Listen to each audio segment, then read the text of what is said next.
Okay. Gentlemen, thank you very much for joining us tonight to School of Mitzvot, Chazakim Ubuchim, as we gather together tonight to learn this week's parasha, Baruch Hashem, Parashat Behar.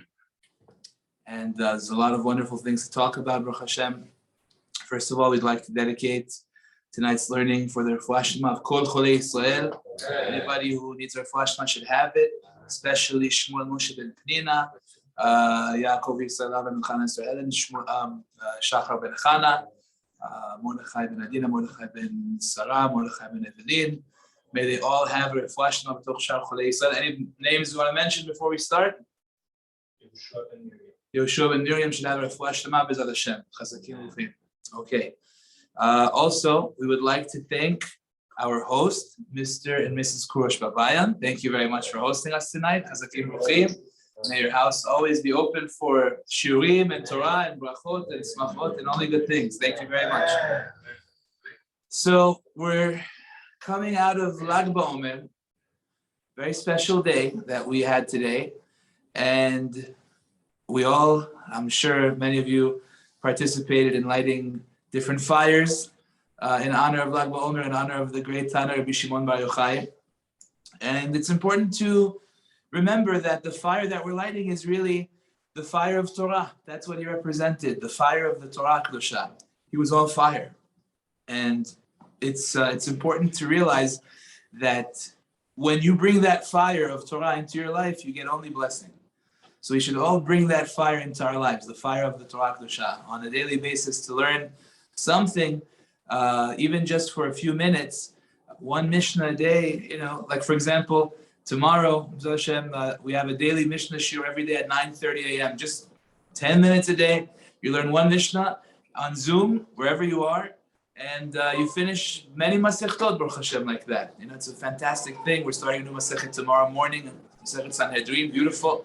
So it's a wonderful thing to bring the fire of Torah into your life. Coming off of Lag BaOmer, it's important to talk about. The Gemara tells us that Kol Bait, any household, Divrei Torah Nishmaim Balayla, that has words of Torah that are mentioned in that house at nighttime, it says Nitzol Me'esh, is saved from fire. Somebody's learning Torah at night, that house is saved from fire. So what does it mean, fire? The fire could be a lot of different things, by the way. Fire could be an actual fire, God forbid, we should never know. Fire could also be a heavy fever, Khalila. Fire could also be machloket, fights between people. So a person learns Torah at night in his household, he's saving his house from so many things, saving it from fire. So it's so important to make an effort, B'ezrat Hashem, to learn as much as we can, especially just on a regular basis, a little bit every day. So I wanted to start off with a very interesting point that we find in the parasha. We find in the parasha a very clear order of events. We start off the parasha talking about the Shemitah and the Yovel. Shemitah is the 7-year cycle that the land has to lie fallow. Nobody works the land. Nobody does anything with the land. And whatever fruit grows naturally, that fruit is ownerless. It's supposed to be eaten by whoever wants it. You can just go up to the fruit, to the tree, and in anybody's field, and just eat it, no problem. I remember I was in Shemitah in Israel. There was a nice tree right outside of the dorm in the yeshiva. It definitely belonged to somebody, but not on Shemitah. You go and you ate the clementines and enjoyed it. It's very, very delicious. It's all good. So that's a big mitzvah in the parasha. And the Yovel is the same thing. That's just on the 50th year. So every 7 years up until 49 years is the Shemitah. And then year number 50 is like another Shemitah, but it's because it's the 50th year, it's called Yovel, the Jubilee year. All the fields go back to their ancestral heritage. In other words, if I buy a field from you, so then I know that at the Jubilee year, it's going back to you. So it's kind of like a long rental, but the ancestral heritage has to remain the same. So when I buy that field, it goes back at the Jubilee year. If a person owned a slave, there was a concept of slavery back in the day, and the slaves would be free at the Jubilee year. So it was a very interesting thing. Now, the Pasuk says the following.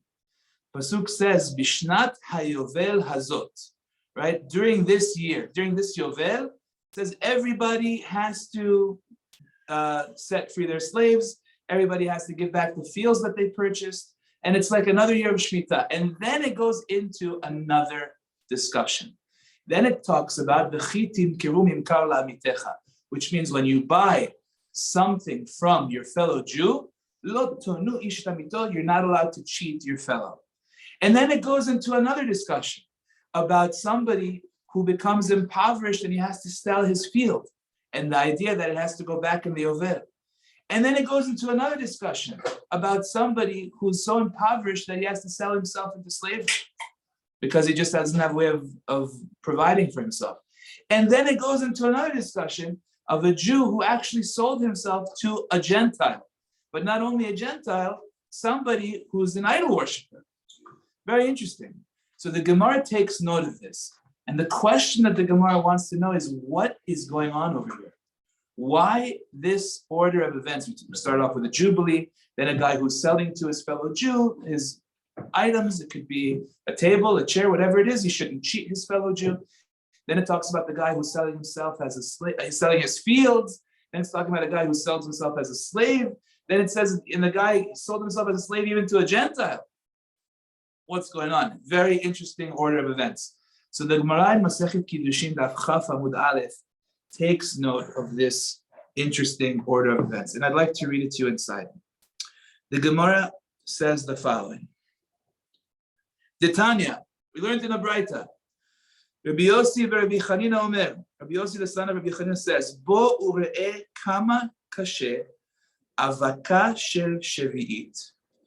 Come and see how difficult it is when somebody transgresses what's called the dust of Shemitah, of Shevi'it, the seventh year. What does that mean? So the Gemara's answer to the question that I just asked before is that everything over here starts with a person who's doing one thing wrong. It's the beginning of the parasha. He's messing up in the rules of Shemitah, of the seventh year. Like we said, you're not allowed to work the land. You're not allowed to harvest, you're not allowed to plow, you're not allowed to do all these things, meaning harvesting, I should say more planting and plowing, working in the field. You can't do that on the seventh year, that's for sure. But then there's something else. There's something called avak shvi, the dust of Shemitah. The dust means he's not actually violating a Torah commandment, but he's doing something which he's not allowed to do rabbinically, midrabanan. In other words, the Torah lets you do it, but the rabbis got up and said, you can't. And that is, namely, when you sell the produce of the Shemitah. You're not allowed to do business with the produce of the Shemitah. So if a tree, let's say, grew 50 apples, you can take the apples and eat them. You can't take them and sell them rabbinically. Okay? So over here explains the Gemara the answer to our question about why the random order of events. But we start off talking about the Shemitah. Then we talk about a person selling his stuff. Then we talk about a person selling his field. Then we talk about a person selling himself as a slave, and even selling himself as a slave to an idol worshiper. The answer to all of this is the guy was selling the fruits of Shemitah, which is not prohibited from the Torah, it's prohibited rabbinically. Says the Gemara the following, and pay attention to the order of how this thing works. Come and see how difficult it is when somebody sells the fruit of the Shemitah. The person buys and sells the Shemitah fruit. So eventually he's going to sell his movable property, his car, his table, his chairs. In other words, as a penalty, as a result from the fact that he's doing business, he's making money off of the Shemitah produce when he's not supposed to. So he's going to end up losing money, and he's going to need to sell his stuff. That's why the next thing is talking about how a person sells his items, he shouldn't cheat his fellow. But the point is that it's a result of his doing business with the produce of the Shemitah year. Okay? Shene'emar, as it is written, Bishnat hayovel tashuvu איש על אחוזתו וסמיך ליה וכי תמכרו ממכר לעמיתך או קנו מיד עמיתך, דבר הנקנה מיד ליד. So the person over here went ahead, he sold his Shemitah produce, which he's not supposed to, and now he finds himself needing to sell his own movable property. Now, says the Gemara, Lo hirgish, if he was not sensitive enough to feel, to take notice of what's happening, that he's now selling his kitchen table, right? So if he's not feeling that there's a problem here, then lasof, if he keeps on doing it, guess what happens next? He's going to sell his field because Hashem gave him a message, but he didn't pick up on it. So now he has to give him a bigger message, which is his field has to go. So now he finds himself needing much more money, so he has to sell his own field. Okay. So lasof mucheret tzalotav shnema ki yamuch achicha u'macha me'achuzato. Now, lo bat leyado. Let's say he still didn't pick up on it. Ad shemucheret beito. Eventually, he has to sell his house, which is the next thing I omitted telling you about that, which is where it says the next part he sells his house. He has to talk. It talks about when a person sells a house in a walled city. It says over there he only has 1 year to redeem it, and eventually if he doesn't redeem it within the first year, it goes away to the guy who bought it for the forever, basically. What I mean to say is when a person sells a field, technically you could redeem the field since it's coming back to you anyway. And at the end of the Jubilee, you could start to pay money and redeem the field back to your possession. By a house in a walled city, it says that you can redeem it within the first year. You have every right to buy it back. But once that year is up, then you can't redeem it anymore. You can't force the guy to sell it back to you. Okay, fine, fair enough. So now, says the Gemara, so he's reached the point he's got to sell his house. So what happens if he still doesn't learn his lesson? So I'm sorry, says the Gemara, what does he do next? So it says next, he's going to have to sell himself as a slave, right? Because he doesn't have enough money for that. And says the Gemara, and if it's even worse than that, he would even have to sell himself to a Gentile. Because it says in the Pasuk, in the Parashat, this is all this week's Parashat, gentlemen. You'll notice it when you read it on Shabbat. To a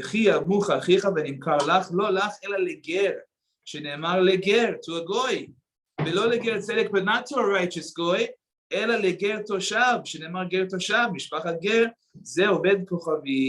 So not only that, but he even gets sold to somebody who worships idols, and the individual who gets sold to somebody who worships idols, he has to eventually even serve those idols because his master told him to. So here's a person that, what did he do? He violated one rule, one rabbinic rule, which is he sold the produce of the Shemitah. Is it something forbidden from the Torah? No. But it's something that the rabbis said not to do.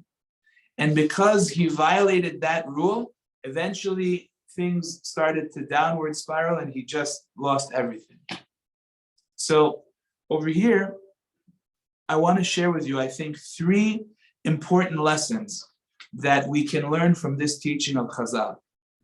And the first one I think that I want to talk about is the idea that the words of the rabbis are not to be taken lightly. Far too often, we have this concept that, it's not from the Torah, the rabbis made it up. And it's true, there are many rules that the rabbis did create that you will not find in the Torah. But still, Hashem in the Torah does say that when the Chachamim institute something, then we're supposed to follow what they say. So when the rabbis make up a rule, so it's true that they made it up, but Hashem gave them the power and the authority to do that because he puts in their minds that this is what should be. And therefore, when they make up that rule, it's on us to follow it and to understand that it's not coming from out of nowhere, but it's coming from Hashem. And it's true, it's an amazing thing. It's brought down already that Avraham already started to keep the rabbinic mitzvot.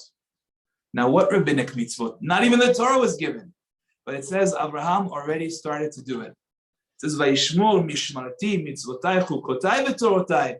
Avraham kept everything, not only the Torah, but also the things that are the fences that the rabbis put around the Torah to protect somebody from violating the Torah, because there's inherent value in that as well. So it's important for us to be aware of that. I want to share with you a couple of stories from the Gemara that show you this concept.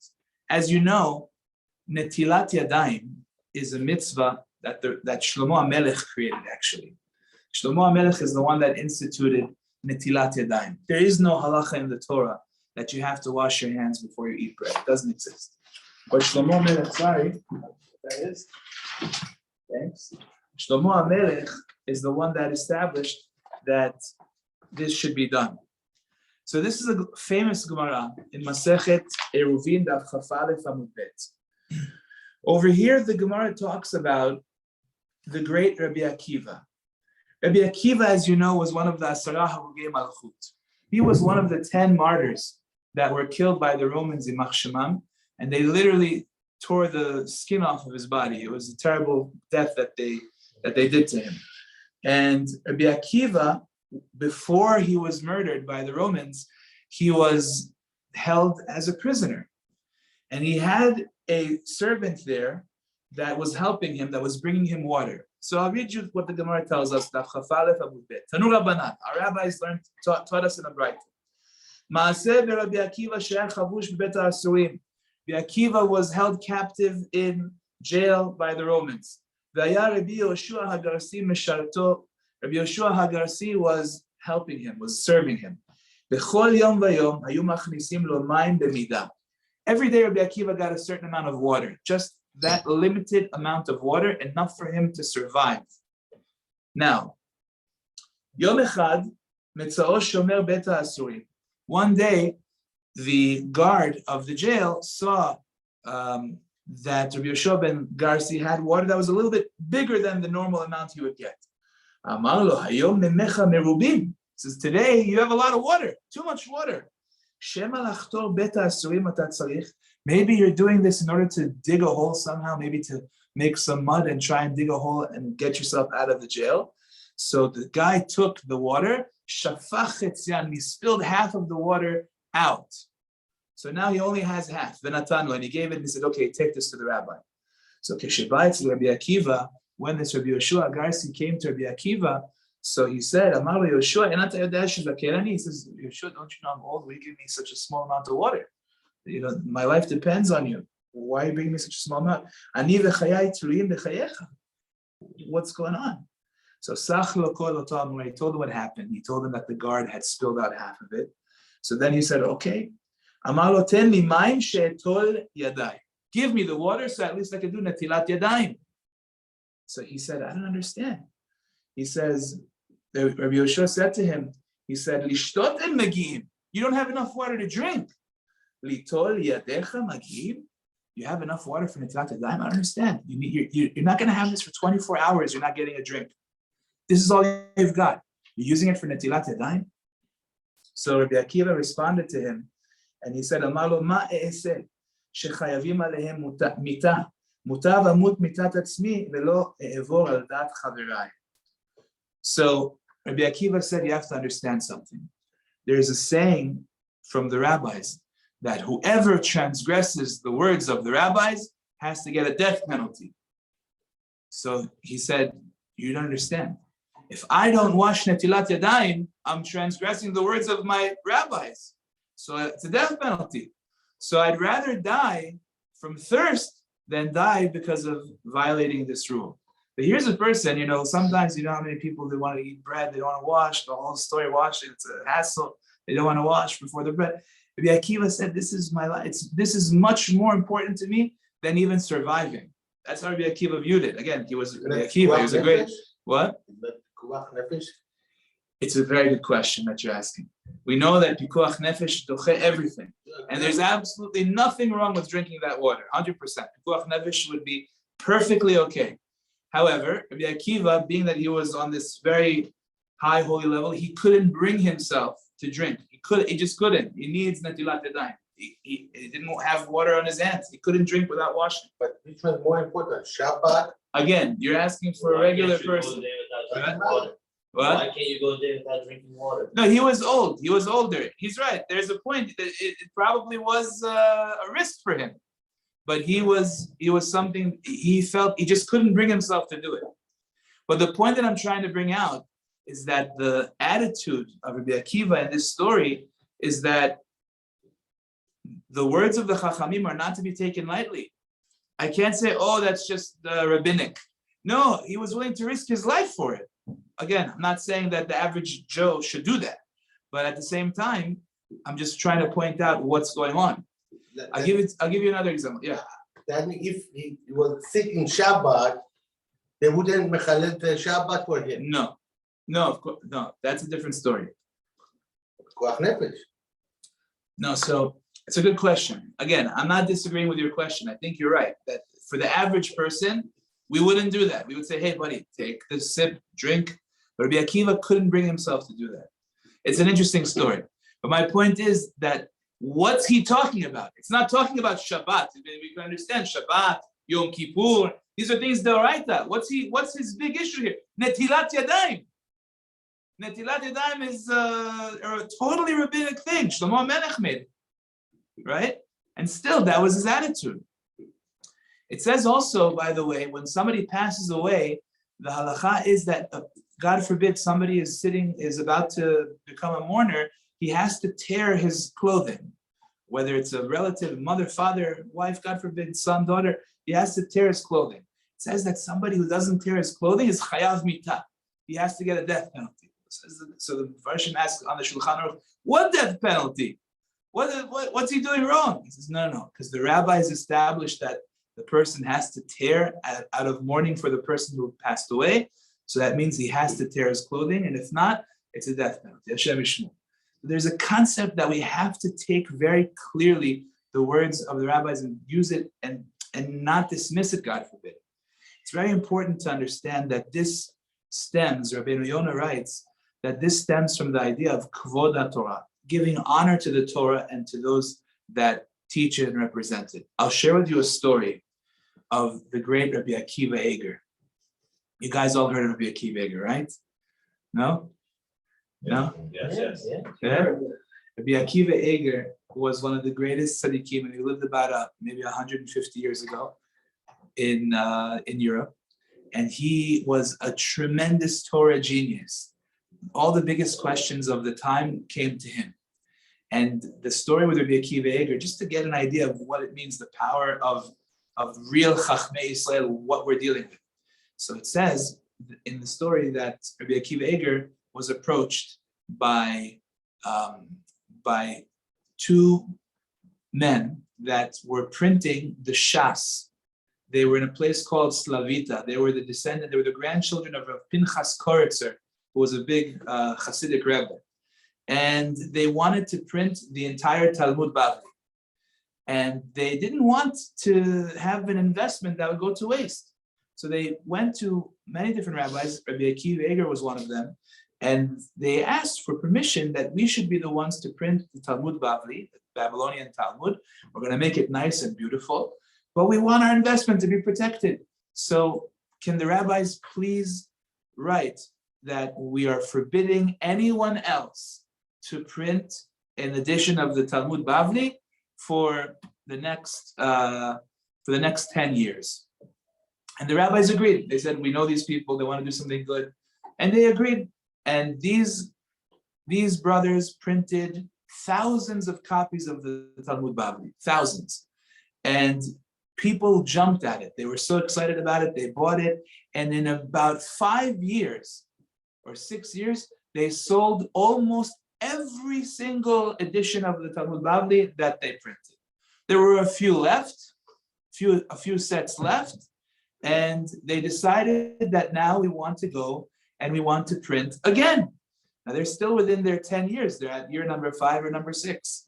So what happened was before they printed, they had heard that there are 2 brothers in Vilna, and their name is the Ram brothers. They want to print an edition of the Talmud on their own and sell it. So they were upset. They said, we have the rights. We've got the exclusive, so to say, for 10 years. We're in year number 6. And we're entitled. So we want the rabbis, they approach the rabbis, that the rabbis should say that nobody should buy from the other group, right? You guys ever hear the story before? Huh? You heard the story before? Okay, so yes or no? Yeah, but Okay. I don't know how they So I'll explain. exclusive. What? How they became exclusive. Because the rabbis initially agreed to what they were saying. They agreed. They gave them 10 years. Only you get to print. But the Ram brothers, they were The Ram brothers were what? They were copying this book. Not copying, making their own version of Talmud Bavli with their own different things there. Okay, fine. So they were upset, and they asked the rabbis to get up and to prohibit anybody from buying their version, and to still only buy the version of what they produced, the Slavita edition. Okay, fine. So some rabbis agreed with them. Rabbi Akiva Eger disagreed. Rabbi Akiva Eger said, listen, the whole point was that you shouldn't lose on your investment. Baruch Hashem, you didn't lose your investment. The Ram brothers, by the way, I forgot to mention, contacted them and said, whatever sets you've got left, we'll buy them from you.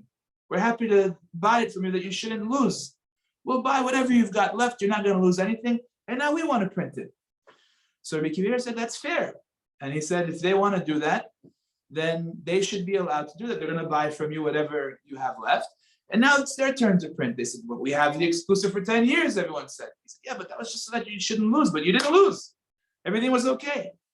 So they saw that some rabbis had agreed with them that they still have the exclusive for 10 years. And therefore, they published a big letter saying that Rabbi Akiva Eger is not 100% anymore.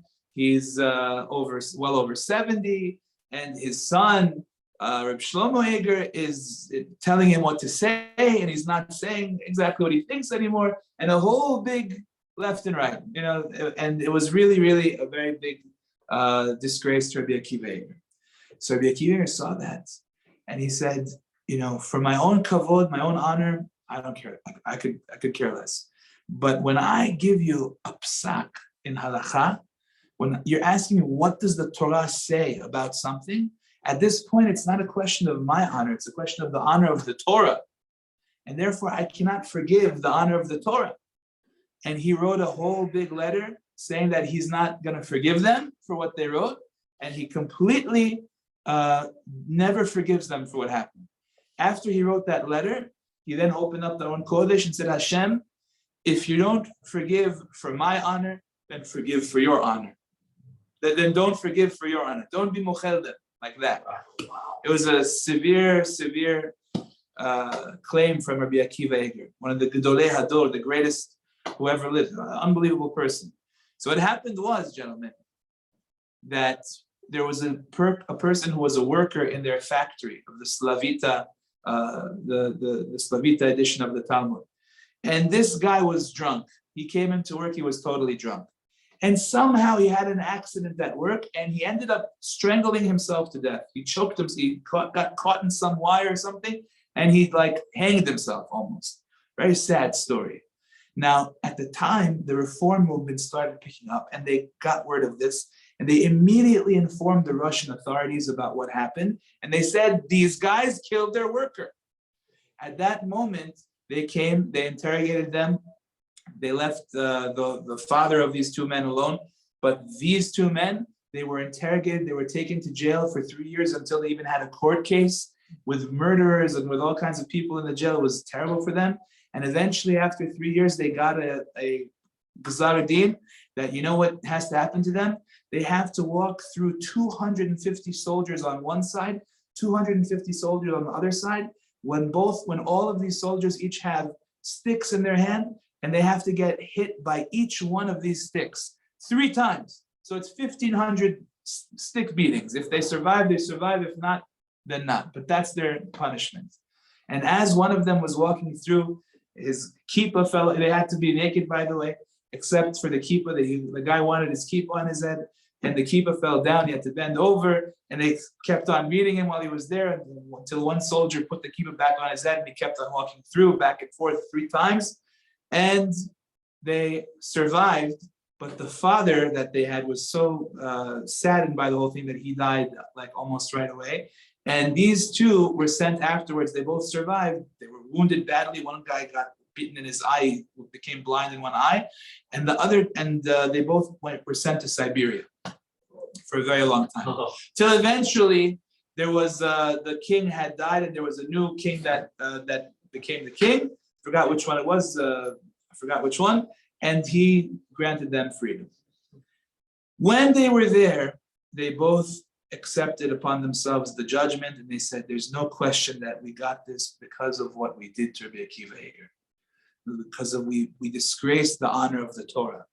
It's so important for us to understand that Kvod Torah is primary.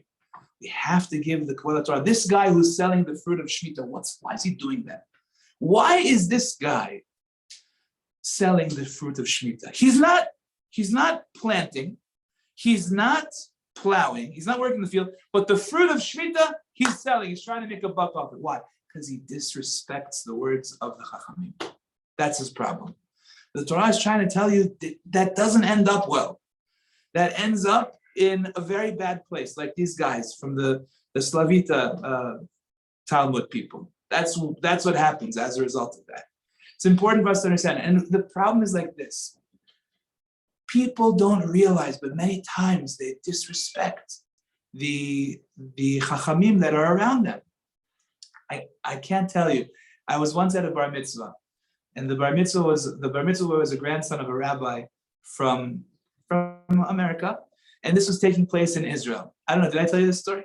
This rabbi, his sons already know, growing up, that whenever he gets up to speak, automatically there are about 15 people who very quickly, when they see he gets up to speak, they kind of just rush right out of the show, just like the road runner. He gets up to speak, it's a sign right away, out, because they don't want to talk in the middle of the speech, not respectful, but we're not going to listen, right? So it's a sign that we just don't care what the rabbi has to say. It's a very important thing to realize, that you have to think about the effect of what you're doing. You're showing the whole world there. You have the rabbi speaking, the guy's on his phone all day long. It's not respectful. You're showing everybody that whoever it is that's getting up to speak, it doesn't matter what he has to say, and I could just scroll up, scroll down, and it's all good. You gotta think about what you're doing. When you, on Friday night, let's say, for example, you bring your son to say Shabbat Shalom to the rabbi. Let's say he's, 5 years old, 6 years old. By the time he's bar mitzvah, he's already said Shabbat Shalom to the rabbi thousands of times. That means that you're teaching him kavod for the Torah. That's a big deal. You're teaching him that you don't just disrespect, you give kavod. How much time do I have? We have time. Okay. So I'll share with you just one idea, one story that Rav Ovadia Yosef alav shalom told about a young boy by the name of Naftali Fadida. Did I ever tell you this story? Sorry, I want to make sure. No? Naftali Fadida was a young boy in Tunisia. Okay? He was a young boy in Tunisia. And he was with his father. His family were very poor people. His father was somebody who would transport cement from one job site to the other. That's what he would do. He would schlep big barrels of cement from one place to the other. And one day, as he was carrying the cement, so he tripped on something, and the cement went flying out of his hand, and it landed on somebody. And they couldn't believe who it landed on. It landed on the chief rabbi of Tunisia. He was walking right there. It landed all over him. Now people got mad. He said, "What's wrong with you? What are you doing? Do you see what you did to the rabbi? What's the matter with you?" And they really started to give it to him. And the young boy was there. He saw everyone yelling at his father. He was so upset. He was so sad. And obviously he apologized and he helped to clean him up. And at any rate, they go home. And the son asks the mother, and he says to her, "I don't understand. Why was everyone yelling at him? Okay, he made a mistake. What's the big deal? Who is this rabbi? What's the story with him?" So the mom said, "No, don't say that. He's a very respectable man, a respectable person. We give him a lot of kavod because he's the chacham, he's very important, and he leads the community. Okay. So he said, well, how does somebody become like that? So she said, well, he has to go to yeshiva, and he has to learn Torah, and he has to study very hard and grow and eventually get tested and all that. So he said, well, I want to be like that. I want to grow. I want to learn. I want to do that. And the mom said, listen, I would be happy to. The only thing is that, we don't have any money and I can't afford to send you to yeshiva. I just don't have a way to do that. So he said, I don't understand. There's no place where they teach Torah for free. He said, I don't know of any place like that. So he started to research and he found out that in Iraq, there was a yeshiva where they teach Torah and they don't charge tuition. So this young Naftali Fadida went to try and figure out a way to get himself to Iraq. Again, they don't have any money, they don't have nothing, and he's in Tunisia. So what happened was that he went to the port. At the port, people are traveling always, they're coming, they're going, they're doing all kinds of things. And he started asking around. He said, anyone going to Iraq? Anyone going to Iraq? And they found out that there's this one group, there's one guy that does do all kinds of transports and he delivers different things all around the world, and he's on his way to Iraq. So, okay, very nice. He's on the way to Iraq, Shalom Aleichem. And he says to the guy, listen, I have a question for you. He says, I hear you're going to Iraq. He's a young kid. He says, yes, I am. He says, listen, I want to come with you. He says, you want to come with me? Yeah, I want to come with you. He says, I'll work. As you're traveling along the way, delivering things, bringing things here and there, I'll help you out. But I want you to take me to Iraq. And the guy looks at him, he sees that he's very, intense about his whole attitude. He wants to do this. He says, okay, no problem. And he takes this kid, Naftali Fadida, and they go and they travel on a long journey, few weeks, till they get to Iraq. And he finds the yeshiva that he was looking for. He reaches that place and he shows up and he says, I'm here because I heard that they teach Torah and there's no tuition for it. And he says, and they say, yes, it's true. You reached the right place. He says, can I stay here? Can I sleep here? He says, we're gonna hook you up with somebody. They hook him up with a very wealthy man in the neighborhood. And this guy takes him like a son. He takes care of him. He feeds him everything just that he should sit and he should learn. And this young man became a tremendous tzaddik, tremendous gaon. He sat and he learned for years and years and years. And he eventually became the chief rabbi of that location over there. And his name got out in the entire world that he was such a wonderful tzaddik and such a brilliant chacham. And many, many, many years later, after he was married and after he was the Av Bet Din of that area, one day, there's a contingency of people that come from Tunisia, talking many, many years later. And they come before him and they say, listen, we have people here that we need you to meet. It's a very important discussion. We need to meet with you sometime very soon. He says, sure. They bring in these people and it's none other than the chief rabbi of Tunisia and some of the people of the board of the city in Tunisia over there. And he says, how can I help you? What can I do for you? And they say, listen, we have a halachic dispute. We don't know what to do. And we're coming to you for guidance.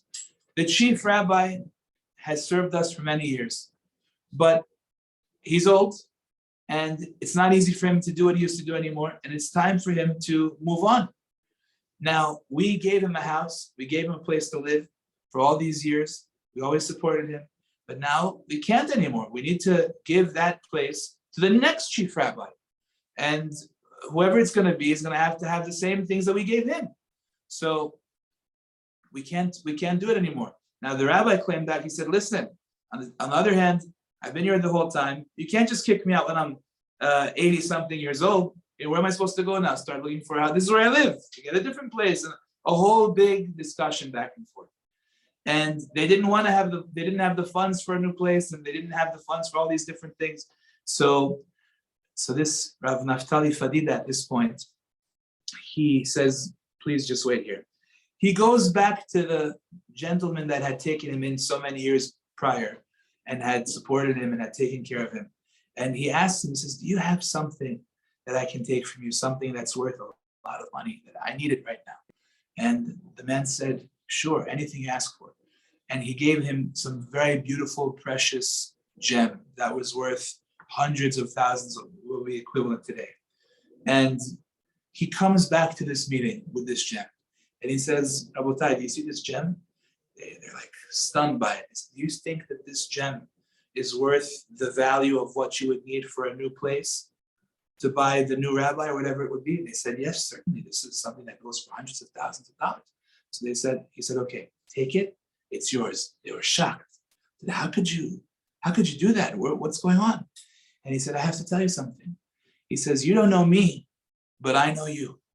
He says, you don't remember, but many years ago, one day you were walking in the marketplace, he tells the chief rabbi, and someone spilled a lot of cement all over you.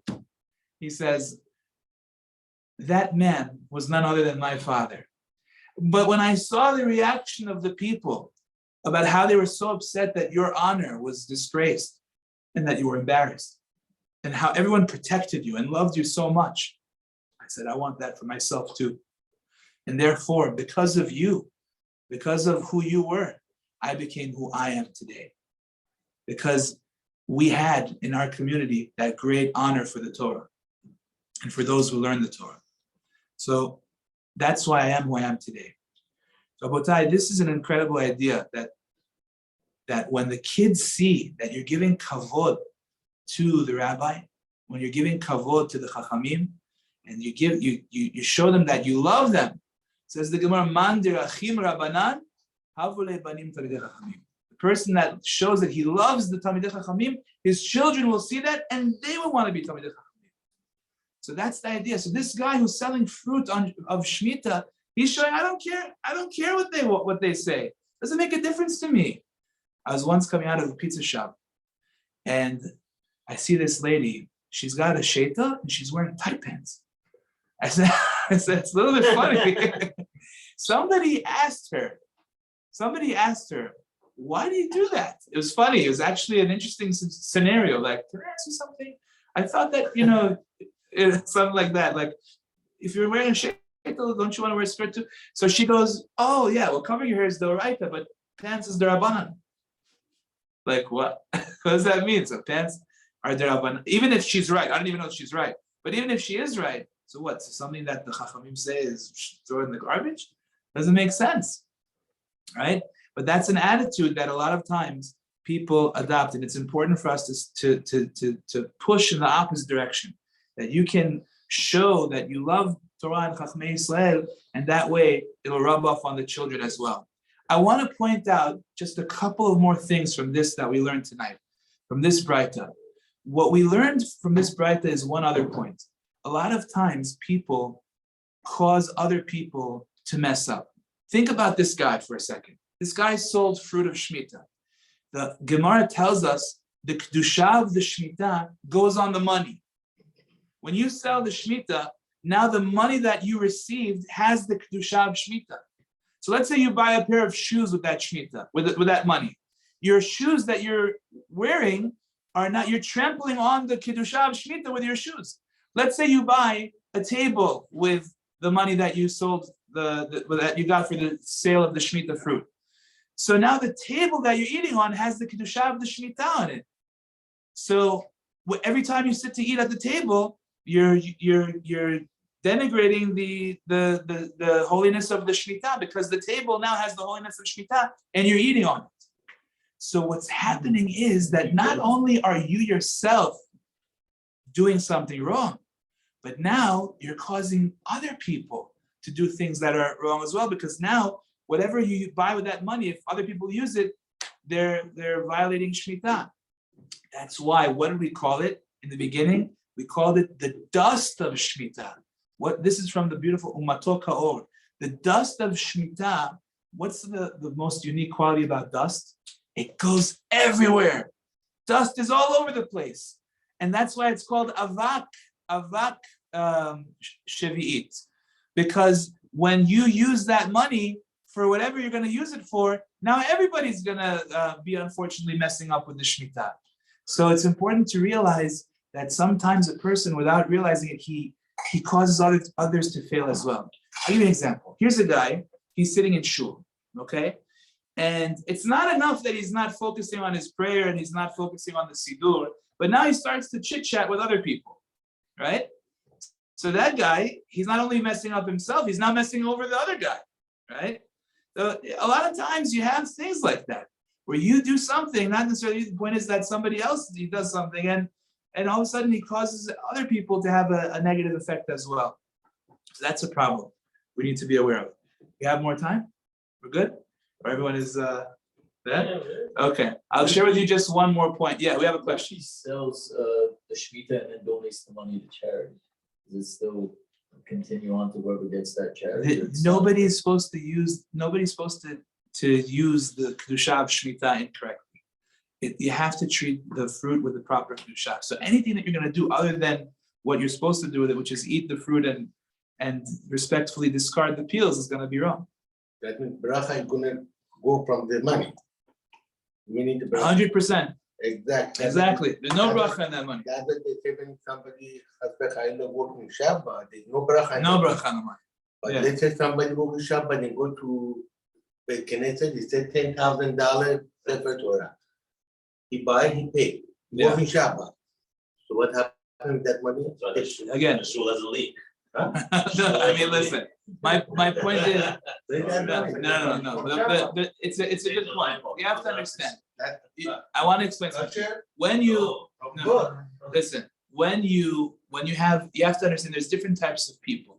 Some people, they know that they shouldn't be working on Shabbat. They know it's a problem. They know it's bad. They do it anyway. So, sometimes you might want to discourage them from doing that by saying, listen, I'm sorry, I'm not going to take from you.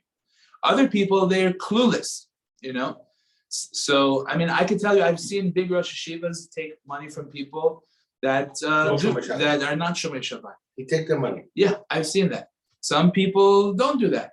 It's a kind of tricky situation. Every case is for itself. There's no one size fits all answer. What you said now, Gemara, Right. Shemitah. That what I'm saying over there is, Shabbat. no, what I'm saying over there is that the Kedusha of the Shemitah transfers to the money. So now this money that you buy a table with, the table has Kedusha of Shemitah. And if I'm eating on it, it's wrong. Shabbat money has a Kedusha? No. No Kedusha, That's, right? So yeah, what it's a this different- money is going to What the- if a Kadosh. non-Jew takes the food? What's So that? What if a non-Jew comes and takes the food and sells it? Does it matter? That's a okay. non-Jew doesn't have this rule. Yeah. That's what's happening in It doesn't- right now. Non-Jew that owns property doesn't have this rule. Rabbi, what's the Yeah. room where the money is? I'm not saying their problem. All the That's money what's happening right now. When the Israel sells It's a lot of oil. Of what's on the money? the kedusha of the money of the shemitah transfers to the money that you. Yeah. It's like a term. That's pasta. It's called. Yeah, that's the term. Okay, I want to share with you, Rabotai, one last lesson I think is important for us to understand over here. The Gemara that we had learned, said two very important words. And that Gemara said that this guy started off selling the fruit of Shemitah. Then he downward spiraled and he sold his movables because he didn't have any money anymore. Then it says, Lo hirgish, he didn't feel that there's a problem. He was not sensitive enough to understand that he's now losing his money because of this, right? He didn't pay attention to the fact that now he's going down. So he continues to sell the fruit of Shemitah. Oh, oops, now he's going to sell his field.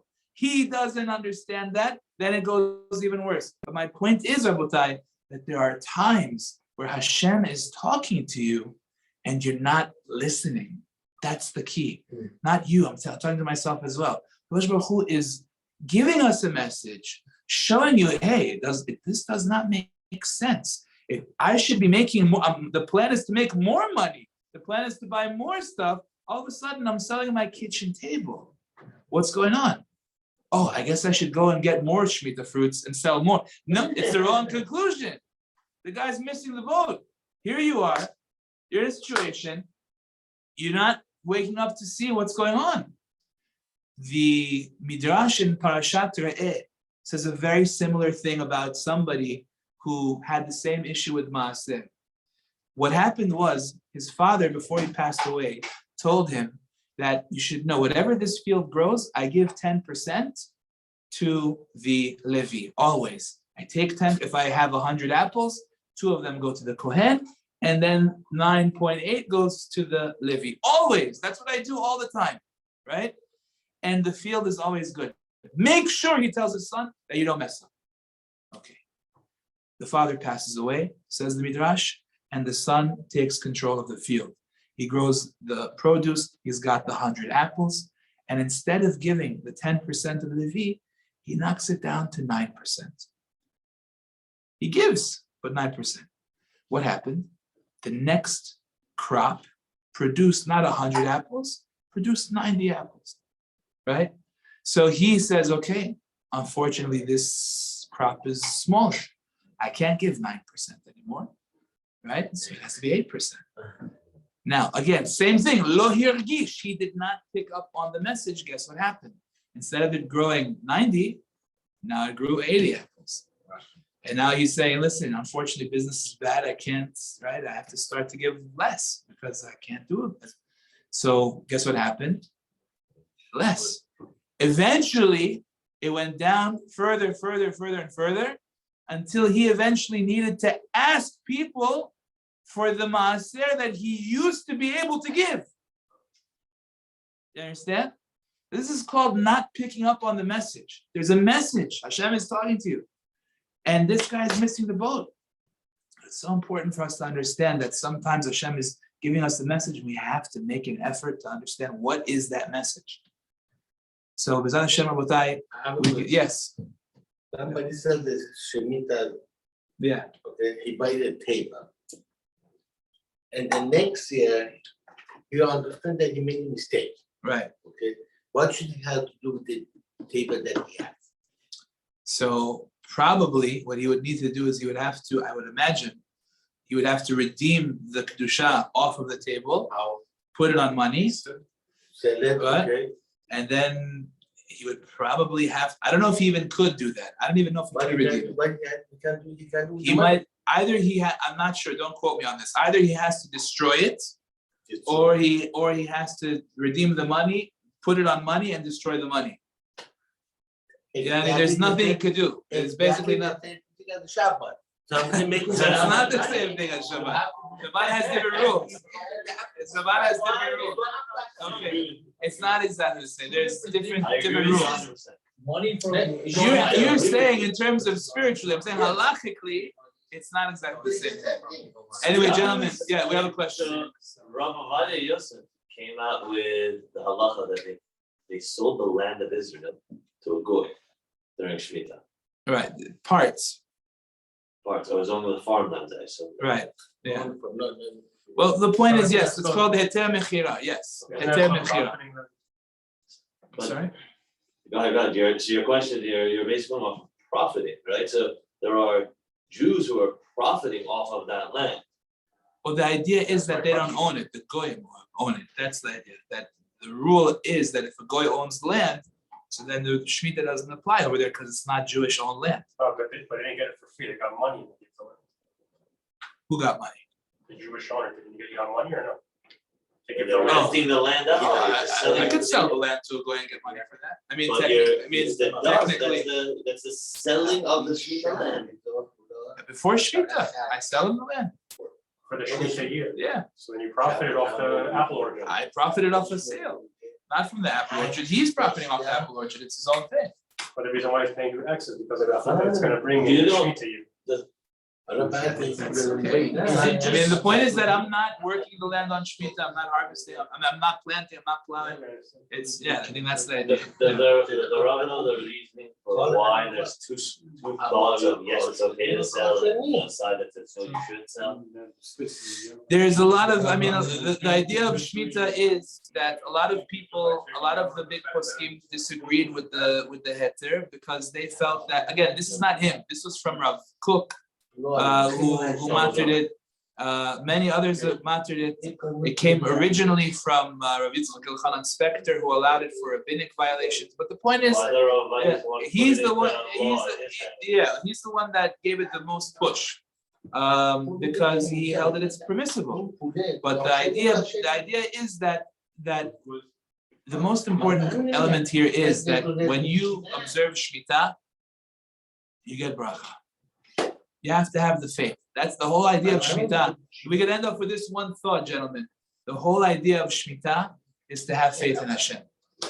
Because the Torah tells you, when you observe Shemitah, you're good. Don't worry. And by the way, and this is so important to mention when we learn this parsha, this is one of the biggest proofs that Torah is from Hashem. I'll tell you why. Because if a person would have written this and made a promise and would have said, hey, you keep Shemitah and you'll be fine. Don't eat, don't plow the field, don't work the field. Everything's going to be fine. What happens if it's not fine? Then the whole thing's baloney, right? The whole thing is nonsense. Look, I listened to the Torah and I kept Shemitah and I was starving. Everybody's gonna, say forget about this. The only way you could make such a promise is if you're Hashem. That's the only way. What? I'm saying the Torah says if you keep the Shemitah, you're gonna have everything. You're gonna have enough food for 3 years. What 3 years? I'm not plowing. I'm not planting. You have to work the land to have food.